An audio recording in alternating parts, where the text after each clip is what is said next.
अस्सलामुअलैकुम बिस्मिल्लाहिर्रहमानिर्रहीम। आज मैं आपके साथ ज़बरदस्त से आलू गोश्त की रेसिपी शेयर करूंगी। एकदम देगी स्टाइल में तैयार होगा। अक्सर क्या होता है कि जब शोरबे वाली कोई चीज़ बनाते हैं ना, तो प्याज जो है वो अंदर मिक्स नहीं होता और शोरबा जो है ना वो अच्छा सा तैयार नहीं होता। आज मैं आपके साथ कुछ टिप्स शेयर करूंगी कि आप जब भी कोई शोरबे वाला सालन तैयार कर रहे हो ना, तो आप किस तरीके से तैयार करेंगे तो प्याज जो है ना वो अच्छे से मैश हो जाएगा। रेसिपी को एंड तक देखिएगा। रेसिपी अच्छी लगे तो लाइक शेयर सब्सक्राइब ज़रूर कर देना। तो चलें जी, रेसिपी को स्टार्ट कर लेते हैं। बिस्मिल्लाहिर्रहमानिर्रहीम। तो यहाँ पर मैं ना 2 बड़े चमचे जिससे हम खाना वगैरह तैयार करते हैं ना, वो मैं ऑयल के शामिल कर देती हूँ। तकरीबन आधे कप जितना ये ऑयल है और इसके अंदर 2 बड़े साइज़ के प्याज थे वो मैं शामिल कर देती हूँ। वैसे तो मैंने प्याज को ना ब्लेंड ही करना है, तो लेकिन फिर भी मैंने ना थोड़ा सा बारीकी काटा है, क्योंकि ज़्यादा मोटा काटा हुआ हो ना तो उसको गोल्डन ब्राउन होने में ना टाइम ज़्यादा लगता है। तो अगर बारीक चॉप किया हो तो फटाफट से ना ये फ्राई हो जाता है, इसका कलर भी खूबसूरत सा आ जाता है। तो ज़्यादा प्याज हो तो भी उसको फ्राई होने में थोड़ा टाइम ज़्यादा लगता है। तो ये देखिए गोल्डन ब्राउन हो गया है। अब मैंने 1 टेबलस्पून ना इसके अंदर लहसुन अदरक का पेस्ट शामिल कर दिया है। अब मैं हल्का सा इसको भी फ्राई कर लूँगी। और 2 बड़े साइज़ के टमाटर थे, उनका मैंने ना छिलका उतार लिया और फिर मैंने उनको मोटा मोटा चॉप करके वो शामिल कर दिए हैं। और 4 हरी मिर्चें थी, वो मैंने मोटी मोटी चॉप करके ना वो शामिल कर दी हैं। अब मैं ना हल्का सा इसको फ्राई कर लूँगी कि थोड़ा सा जो टमाटर का कच्चापन ना वो ख़त्म हो जाए, थोड़ा सा टमाटर जो है वो सॉफ्ट हो जाए। तो ये देखिए टमाटर जो है वो हो गया है। अब मैं इसको थोड़ा सा ठंडा होने के लिए रख देती हूँ, बहुत ज़्यादा गर्म है। अब क्या होता है कि जब हम किसी भी चीज़ को ब्लेंड करते हैं ना, ये मसाले को, तो ऑयल जो है ना वो अंदर ही मिक्स हो जाता है। तो आप चाहें तो जो एक्स्ट्रा ऑयल हो ना वो आप निकाल भी सकते हैं। जब आप ब्लेंड कर लेना तो फिर आप दोबारा इसके अंदर डाल लें। तो अब मैं इसको ब्लेंड कर लेती हूँ।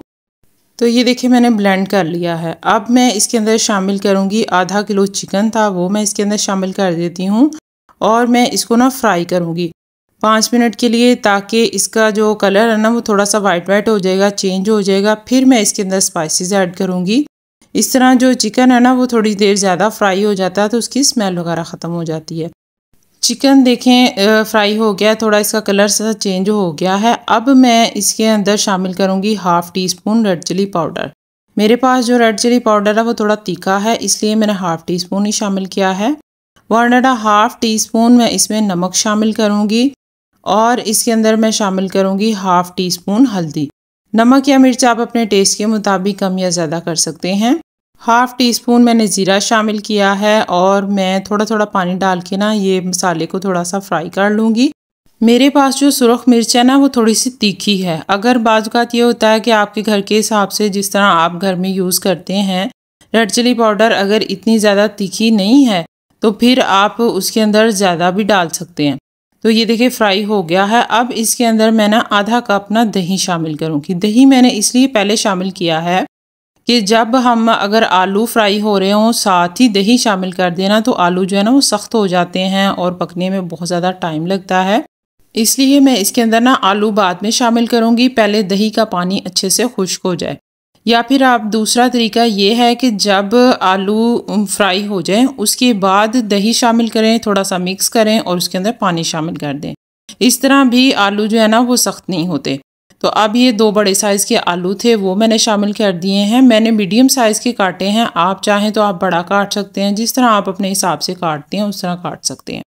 तो अब मैं इनको 5 मिनट के लिए फ्राई कर लूँगी। तो ये देखिए फ्राई हो गया है। अब इसके अंदर मैंने ना 1 लीटर पानी शामिल किया है कि ये अक्सर लोगों के घर में ये मग होता है 1 लीटर वाला, तो वो इसके अंदर पानी शामिल कर दें।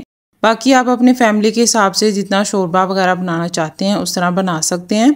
2.5 गिलास के जितना ये पानी है। बाज़ औक़ात क्या होता है कि गिलास छोटा होता है, बड़ा होता है तो सही नाप नहीं होता, तो आप इस तरह मग से पानी डालें ना तो सही नाप हो जाता है।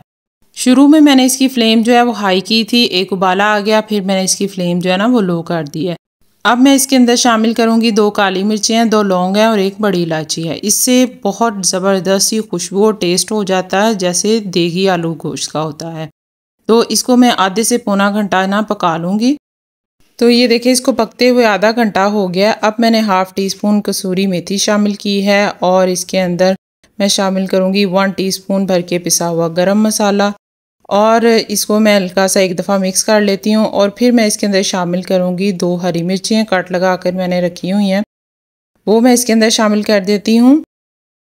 अब मैं इसको 5 मिनट के लिए ना ढाँप के रख देती हूँ दम पे, ताकि जो मैंने स्पाइसेस वगैरह शामिल किए हैं इसकी ज़बरदस्त सी खुशबू आ जाए। तो ये देखिए ज़बरदस्त सा हो गया है। मैंने इसके अंदर हरा धनिया शामिल कर दिया है और ज़बरदस्त सा आलू गोश्त तैयार हो गया है। इतनी ज़बरदस्त सी लाजवाब सी खुशबू आ रही है, बहुत ज़बरदस्त माशाल्लाह से आलू गोश्त रेडी हुआ है। मैंने इसकी फ्लेम ऑफ कर दिया है। अब मैं इसको सर्व कर देती हूँ और देखें कि माशाल्लाह इतना ज़बरदस्त तैयार हुआ है। शोरबा भी ये देखिए कैसे गाढ़ा गाढ़ा सा है और प्याज भी कैसे अंदर अच्छी तरह मैश हो गया है। जब भी आप शोरबे वाली कोई चीज़ तैयार करें, कोई सालन तैयार कर रहे हैं, तो आप प्याज को इस तरह ब्लेंड करके डालेंगे ना, तो बहुत ज़बरदस्त आपका सालन जो है ना वो तैयार होगा। तो आप ज़रूर बनाइएगा, खाएं पे एंजॉय करें, हेल्दी बनाएं, हेल्दी खाएं और हेल्दी जिएं। जाते जाते अगर आपने मेरे चैनल को सब्सक्राइब नहीं किया तो प्लीज़ चैनल को सब्सक्राइब कर दें, वीडियो को लाइक कर दें, शेयर कर दें। अल्लाह ताला आप सबको खुश और आबाद रखे, दुआओं में याद रखें। Thanks for watching. अल्लाह हाफिज़।